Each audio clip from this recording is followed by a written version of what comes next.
Hello. Hi, and welcome for those of you joining us. My name is Dana Sue Hinkle, and this is Jackie Gardner. Look, it's fun.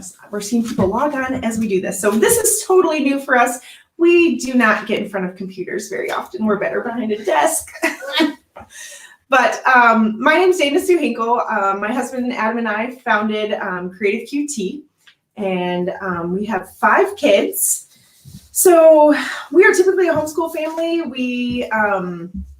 We've done public school, we've done homeschool, we've done hybrids. We've kind of done it all, I feel like, a little bit. Yeah. Our oldest this year is in 8th grade. We have an 8th grader, a 6th grader, a 4th grader, a 1st grader, and a preschooler. So it's a busy house. And Jackie, do you want to tell us about your family? I'm Jackie Gardner. I have 7 kids. My oldest is 22. She graduated college in 3 years. And then I have 2 in college now. She's in her senior year, student teaching this year. And then my next one is just beginning college, first year. And then I go down to a freshman in high school and a 7th grader and then a 5th grader and then a kindergartner. So she has the whole spectrum, folks. Seriously, this woman is why we're doing this, because I would not get on here alone, because she has been not only a friend to me, but a mentor. When I have homeschool questions or when my kid's struggling with something, I come to Jackie. Well, that's what homeschooling is about. You use your resources. You get together with your friends. You It's say, true. hey, this isn't working for me. What's working for you? You take my kid, I'll take your kid. And that's how it works some That's how days. it works. Yeah. It really is true. And you do need those breaks. I feel like, Yes. you know, if you guys can that are either homeschooled for just this year or homeschooled altogether or e-learning or whatever, find those groups of Oh gosh. people and connect in. And whether that means just going to a park, sometimes, man, we do kickball at the park or, you know, just different things just for that social aspect, because kids totally need it. They need it. They need an outlet, you know, just like you need an outlet. Yes, it's true. But it's good. It's all good. So. All right, well, let's get started. I was just trying to let people log in. So again, if you are just joining us, Dana Sue Hinkle and Jackie Gardner, we both homeschool and have a slew of kids. Yes. So far, we haven't screwed them up. I don't know. Let's hope that, right? Right. Okay, so one of the big things we get asked about is curriculum. Yeah.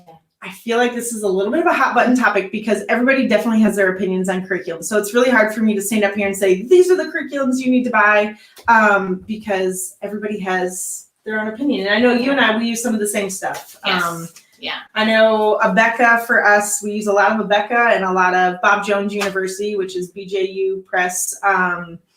Those are both Christian faith-based curriculums, Saxon math, stuff like that. Do you have any others you want to throw out there? You're going to find curriculums if you're pretty rigid and you want, you know, your math, your science, your reading, all that, you want to keep it in order. Abeka and Bob Jones are perfect for that because they lay it all out for you. The teacher manuals tell you what you need to do. And that's one key thing I was going to say is that a lot of these, like Abeka and Bob Jones, and I'm sure a lot of the other ones, they will say lesson 1. And so you know exactly what pages you're covering, what workbook pages you're giving. So if you're nervous about that schedule, I would definitely recommend something like that would have that lesson plan built in. And then if you're one of those people that say, I can't teach, I can't follow a lesson plan, I can't do that, they have it all online. They have teachers online, they have it all online, so you can sign up for that too. So I believe Abeka's like that, Bob Jones, Horizons, Monarch. There's a ton of them that are all online. We do a math program it's not online, but it's just videos. Yep. And the teacher gets on to teach the math lesson. It's called Math UC. And my kids have really, they've enjoyed that curriculum, which we've done several. I started out, you know, with Abeka when they were young. And then once they hit junior high, they needed somebody else because I was not about to teach calculus or algebra or geometry or any of those things. Right.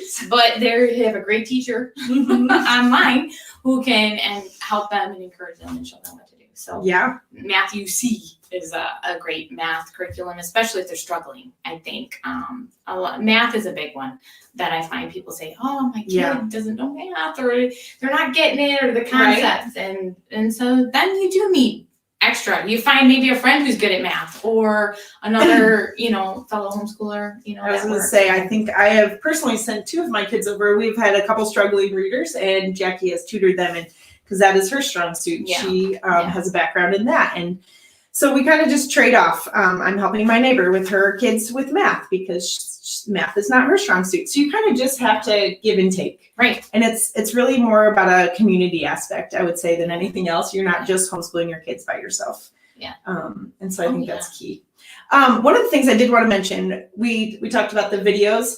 For those of you that are working parents, I know I've talked to several parents that are like, how do you do it? Yeah. And that is a little intimidating. Even for me this year, I am teaching a first grader how to read. Okay. And I have an 8th grader. And for me, that's a big span. Yes. Nothing like Jackie, but Yeah. I was a little stressed. And so we, again, are doing video classes. They are pricey. I will warn you, more than at least I personally want to pay. But when it comes to my kids' education, I wanted to make sure she was getting an 8th grade level education. And I didn't know if I could spread myself that thin teaching all of that. So we do a Becca, and it's actually a classroom that got filmed last year. So they are sitting in a classroom, they film the class live, well, not live, but from last year, and then you buy it and it streams to you. But I will say the one thing I really like about that is it's another person. Sometimes I feel like with my oldest especially, she doesn't want to take instruction from me. And so it's another teacher saying, hey, you have a quiz tomorrow, or hey, you have a 2-page paper due. And it's not necessarily for me. And so there's some benefits to that. But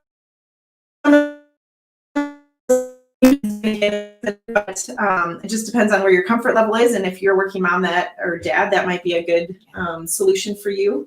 But if not, when we talk about curriculum, you can also buy entire curriculums. Yeah. So I know as you've done this a couple of years or more, you start to realize, oh, I like this for language, and oh, I like this for math, and you pick and choose, and you will mix and piecemeal. match. Exactly. You mix and match. There's nothing wrong with that. A lot of people think, oh, I gotta stay with the same thing, but my kid doesn't like this. It's okay to switch things up. Mhm. And I find, and even mid-year, you can switch things up. When you have a wide range of kids, my one child wasn't a big fan of the backup program. I don't know why, that just didn't work out well. So then I had to switch things up, and it's okay to do that. Yep. I see the question on here, can my kids take the lesson plans and run with it, and if they can handle it? Absolutely. Yes. All my high schoolers, or for me, that became their stuff in high school. Even middle school, I feel like. Yeah, my kids will look at their lesson plan. They know what happens each day. They do it. I'm there to just kind of, did you do it? Or I grade it and make sure that they completed it. So absolutely, if you've got kids that can handle it, because really by high school, really grade school, you're preparing them to enter high school and college are kind of More independent. Yeah, absolutely. And you're reading. Yeah. So yeah, I would say we've had struggling readers. So there has been a lot of me sitting next to them, helping them read the text. But if you have independent kids who are strong readers, there is no, there's days, even some days I sit and teach it with them, and other days I say, hey, it's a busy day. You just need to go read pages 13 through 18, and then we're going to answer these questions together and see if you actually understood what you read. Yeah. So. And that's what testing is for. It gives you a good inclination of, hey, they get it, or hey, somebody's struggling. Something's not happening. And that's what testing should be, is to give me an idea of like, okay, we need to go back over this. Or, all right, we can move on. Right. You got it. So exactly. Yeah.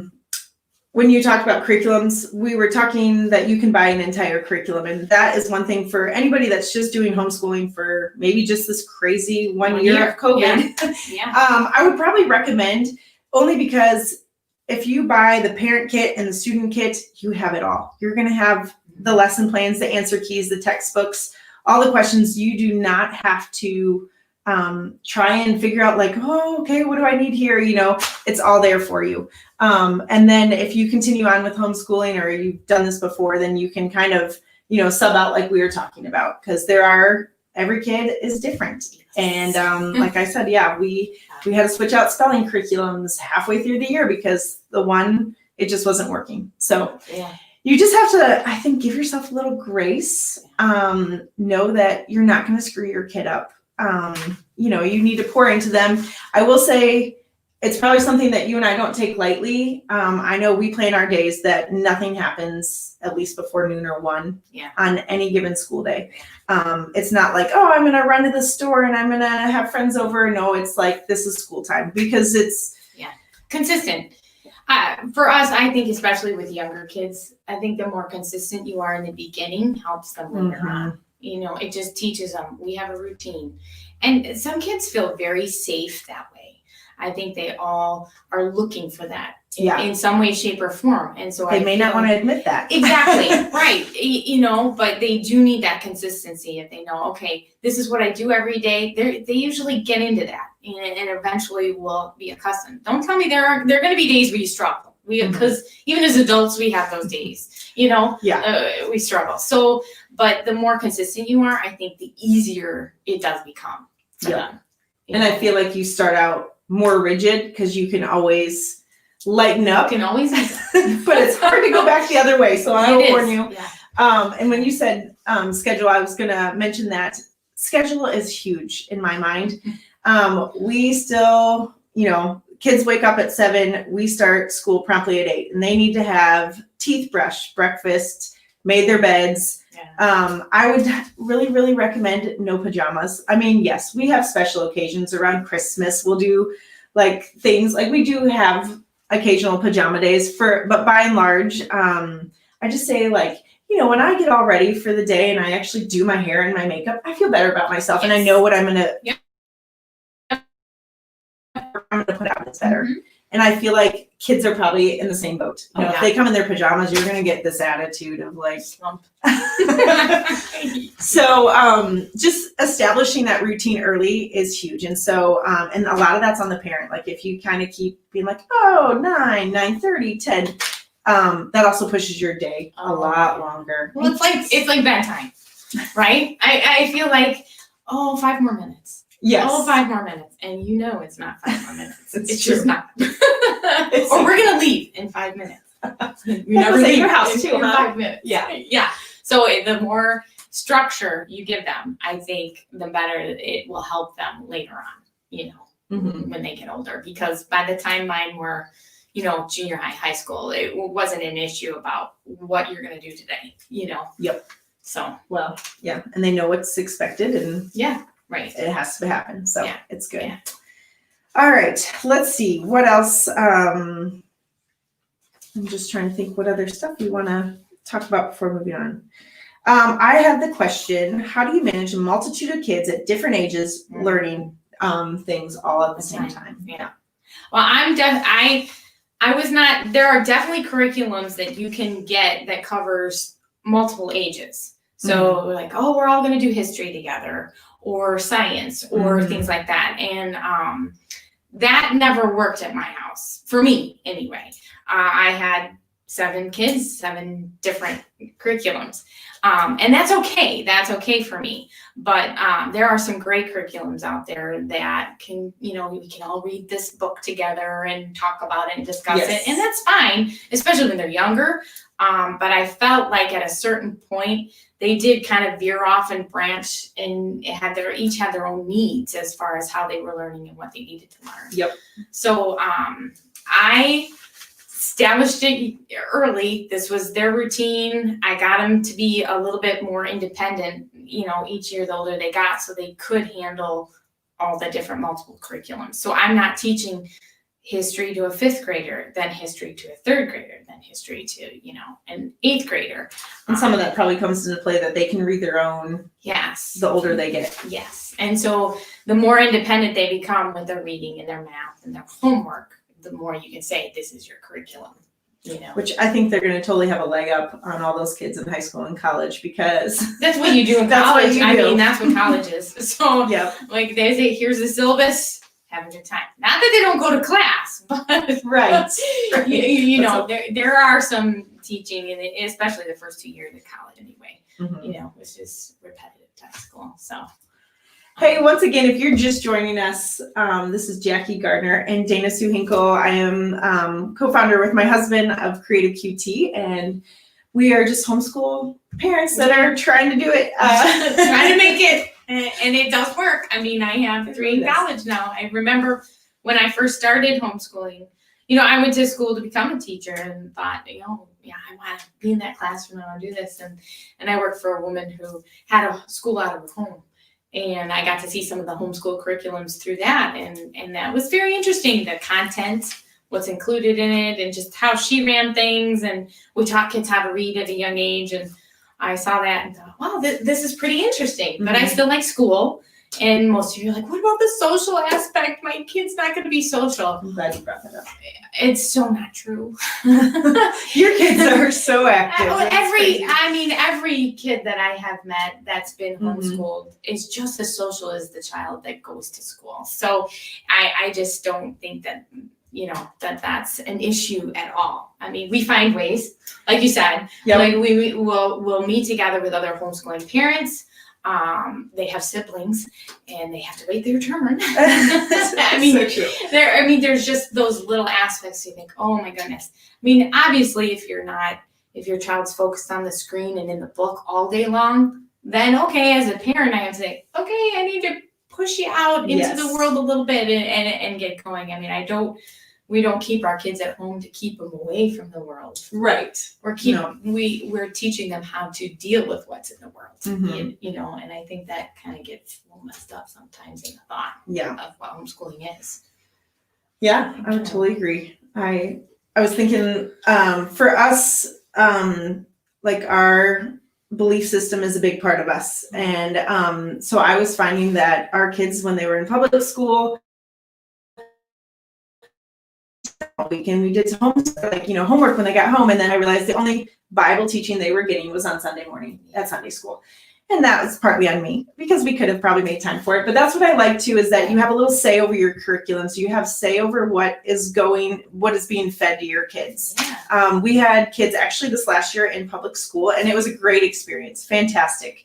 Except for until March. And I laughed. It was like my 1 year that I didn't, I wasn't truly homeschooling everybody, and then school fell apart, and who would have guessed it, but right. But she had a phenomenal experience. And so I am by no means saying like public school versus homeschool, because I actually have been a public school teacher. So I totally respect all the time and energy they pour in. But I really like having say too over knowing what my kids are being fed. In terms of schooling. And then if you're there, I don't know about you, but I know when they've brought home homework, I'm like, I don't know how to do this math. Like the new math, I don't think I was any help. And so it's nice. Some of these curriculums, literally, you just read it and you're like, oh, and some of it comes back to you, and what doesn't, it tells you how to do it right there and stuff. So that's what teachers' guides are great. Yes, teacher guides are great for that. That is so true. Let's see. Oh, I was going to mention a checklist. That is one thing, and I was going to actually bring for you. My kids like to know what they have to do, because if you have a self-starter, our kids sometimes will wake up early and they want to know, okay, Mom, what do I have to do today? And so we actually have an ongoing checklist, Monday, Tuesday, Wednesday, Thursday, Friday, that will say, okay, history, math, whatever, all the subjects. And sometimes I fill in exactly what pages are reading and all that. So they are good to go on their own if they want to be independent. But it also, I feel like for at least my kids, because they get the to-do list from their mom, definitely not from dad. I like to cross it out when I am done. And so, and also when you're teaching multiple kids, for me, I can walk up and I can look at their checklist and say, okay, you and I have, 20 minutes, let's do history right now. Yeah. And it kind of keeps accountable for me and accountable for them as to what they need to be done with the school day. Yeah. So I don't know if you have anything to add. I necessarily, in the beginning, I used to write out their lesson plans for them, and I have a folder, and like the younger one, the one in kindergarten, she knows where her books are. She knows really kind of what's expected of her, because I'll line up the books and say, okay, we do a page of this, a page of that, a page of this, and that's been explained. So she grabs all of her stuff out and finds it and sits down and she does it. And then if there's a paper that she has, and she's my youngest, so she will let me know if I'm not there to help. So, yeah, she keeps it on task. So I've kind of given them the, But especially at that young age, they you love know. that though. They do. I feel like I watch our little Yeah. one and she loves when she knows that she is like, I did this all by myself without you standing over me, and Yeah, that's I kinda fun. completed it. Mhm. It gives them that independence too, and some for us, Mhm. But it is great to have some kind of guideline, Yes. whether it be a checklist or just a list of what they need to complete in a day. It's kind of nice to have, kind of like a chore chart too. Yeah, true. Exactly. And sometimes I throw those on there too. Yeah. It motivates us, I suppose. I know even at Target actually Mhm. just a couple weeks ago, I got like one of those dry erase sheets. And so for the younger kids, I've done kind of like a little bit of words with pictures so that they are cued in, and literally it's me taking a screenshot of their, vocab book or whatever, so that they know, oh, that's what I got to do, Yeah. so, Yeah. and just give them a dry erase marker and let them have fun with it too. So, Yeah. the other question I get is, how long is your school day? Ooh. Well, okay. Now it varies. Obviously, for a kindergartner, we're going to be done before lunch. If she sits down, gets all her stuff done, and she's usually done anywhere from, if we start ours at about 8:30.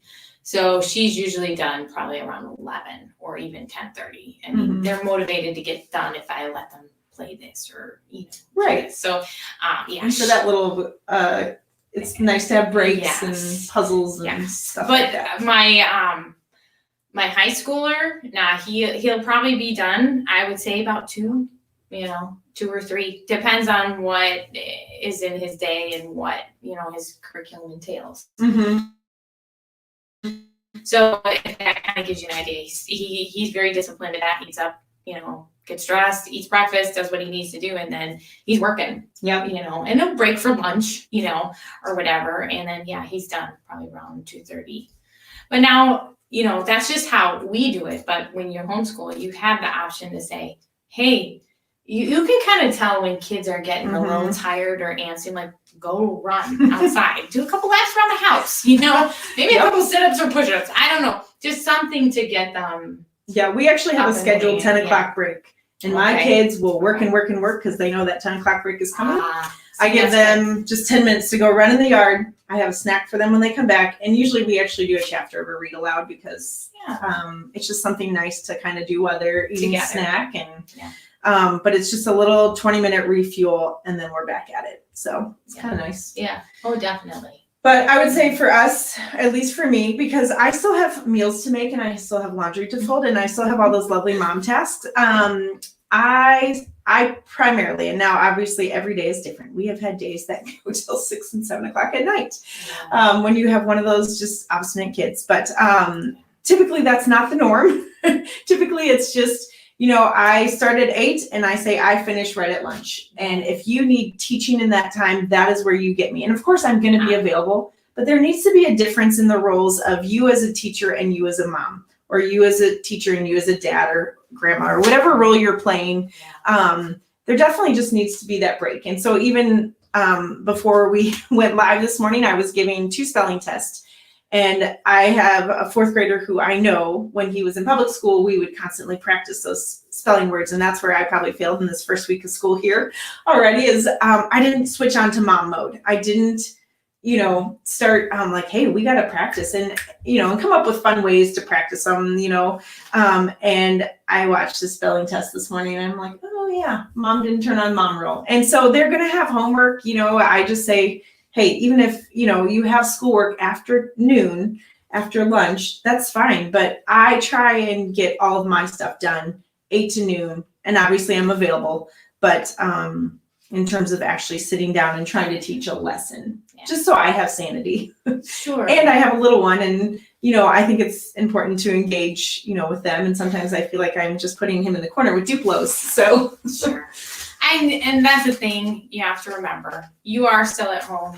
There are dishes, there's laundry that has to be done, there's meals that have to be made. And I feel like it's okay for me to be folding laundry and listening to someone read. it's okay for me to be cutting up potatoes or carrots or whatever it is and having this one finish an assignment. Like Yes. you learn to work around your schedules. And I find that if we get it all done during the day, we don't have the homework and the craziness at night because our kids are still involved in outside activities as well. Obviously not right now with the COVID, but all my kids were involved in some kind of extracurricular stuff as well as yours. Mm-hmm. And so we need those evenings, relatively free, right? Mm-hmm. And I'm glad you mentioned your husband because my husband is part of our homeschooling as well. With the older ones when they got older. Principal gardener. Yes, is kind of how we referred it. But when they get into high school, they write a lot of papers. And I don't like to read a lot of papers, honestly. But no, I will. And I'll edit and do all those things. But my husband was really good about doing that as well, like coming in on that and helping out. Or if there was an issue at home, he would back me up. And it's really nice to have that team effort. And if you don't have that, you find someone that maybe can help encourage your kids on the outside, youth pastor or whatever, because that having that extra person to say, support, hey, I don't know, me, sometimes you will have a child and you and that child just butt heads, and there will be tears. And it doesn't mean you would have tears if they were going to school. You're going to have tears when you're at home too. It's just one of those things you have to learn to work with. Yes. And it's a process, and we all have that. Some of us say, oh, she's got it all together. She never looks like it's not true. We all have our issues and things that we struggle with, and each child is different that way. And some we get along with easier, right? And true. Some just don't. Yep. And it's okay. To yourself, that's all she's saying. I was with the neighbor and I was like, how was the first day of school? And she's like, I totally yelled at my kids. I'm like, oh good, me too. So that made me, not that I'm proud that I yelled at my kids, but it made me feel normal. Yes. And I don't want to be that mom, but you will have those days for sure. And then thankfully the rest of the week has gone relatively smooth. So I'm grateful. Okay, well, I know we have to wrap up soon, but I want to ask about any resources that you have, like online communities, anything that you can think of. I know for us, we have a library, a homeschool library. Yes, our local public library has a homeschool section, and check in with that, because sometimes that's where the beat is on if you need a tutor for a subject. Obviously you can't go in and pull off the bulletin board right now, but they might still have a read on that. But that's been, ours even does a homeschool curriculum sale twice a year, and it's like amazing because that's where I get some of mine. Sorry, Christian Book Distributors, CBD.com. They changed it to ChristianBook.com this year because of CBD having such a negative. So they're a wonderful resource as far as curriculums. I mean, you might get a little overwhelmed when you look at it, but you can get anything. And they're pretty quick usually. They are. I mean, it's not Amazon Prime, but it's definitely better. That's actually where I get a lot of our curriculum if we don't get it straight from the distributor. For me, and then HSLDA. HSLDA. I believe it's Homeschool Legal Defense. I don't know what the A stands for. Sorry. But they actually have, it's a website. They actually have a ton of stuff on there. So like if you have questions about state requirements or, they even have curriculum offers or scholarships, they have lots of different little things that I didn't know about this one. that you can join the community or whatever, and so that's another thing it's just another resource if you have any other questions, especially legalities of things. That's a great resource. Perfect. To look up. So I know they use Khan Academy. KAHN. Okay. Khan Academy.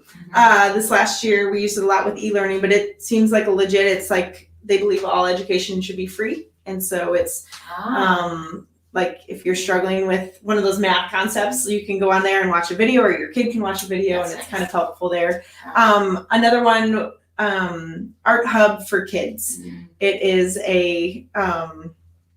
or Art for Kids Hub. I always get this backwards. But it's just a guy that does drawing lessons with his kids, and my kids love it. And it's fun because I watch them then, like whatever little eyes they learned during art class, I see them drawing those like eyes on different things later or whatever. So that's a really good one for just some of the extracurriculars out there. And Spanish, I think Duolingo is an app that people Rosetta use. Stone. Yeah. Rosetta Stone's a good one.